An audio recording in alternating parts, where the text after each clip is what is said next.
Okay, good morning, class. Just a quick upload here so that I could detail the expectations for the intro and conclusion assignment. So it should just be a few minutes. Once you completed this, then of course I'll let you know what to prepare for on Thursday. But let's go ahead and jump into this one. So uh, you do not need a cover page. That's no cover page is needed for this assignment. I just want to see how your intros and conclusion are shaping up, but they should follow the other formatting, which we'll cover later. So, of course, for your introduction, you have your three main points. Here, this image breaks it down into four, but you can just kind of lump background information or general information and topic. You can just lump that together, right? That's going to be any info necessary to get to the topic or thesis. As for the hook, remember that's the first sentence of your introduction, and it should be something that brings your reader in. This can be an interrogative, a question, or it can be a statement that's shocking or grabs your reader's attention through um, something they wouldn't expect. And lastly, it can be a statistic, something um, that can relate to all people by showing the numbers of it, right? So if it's an essay about divorce, you can talk about the divorce rates among adults who get married within or who are divorced within the first 2 years of marriage, right? Something like 60 to 75%. All that information is going to be only one or the other should be part of the hook, and it's going to bring your reader in immediately, grab their attention, and say this is something you want to read, right? The background information brings any additional information that they're going to need and introduces us to the topic, right? So we should understand that if this is your personal narrative, we should get any information about you as a person that we need before we get to the topic, as well as any family members. If you are going to be talking about the way a family dynamic changed or something that happened to your family specifically, bring all that information in. And if it's going to be about the passing of a loved one, a grandma or grandpa or something like that, then we should already know that this is going to be an essay that's going to detail or talk about like letting go or saying goodbye or kind of having to change your family around the loss of another one. If that's what you choose to write about. If it's about a soccer championship or some sort of sporting event that you did really well at, for example, say you're in a wrestling match and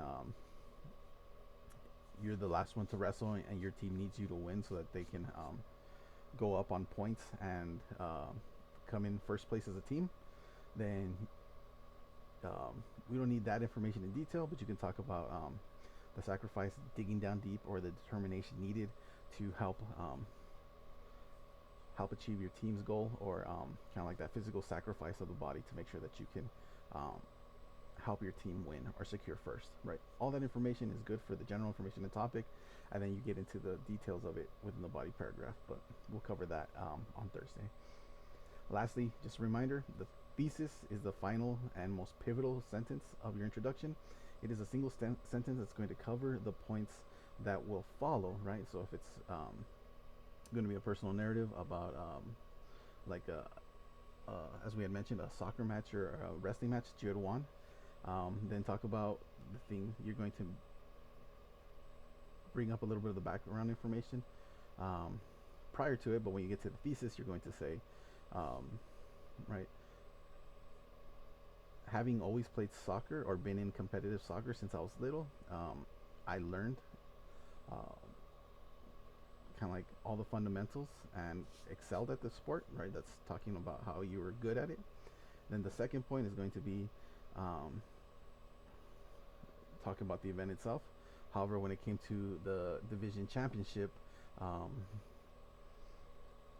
I had to learn to really dig down deep or fight through pain or injury.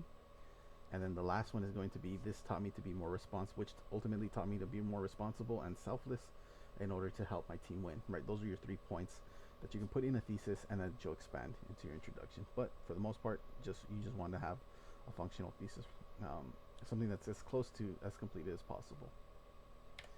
Next, the other paragraph we should have that you are going to be turning in is going to be the conclusion.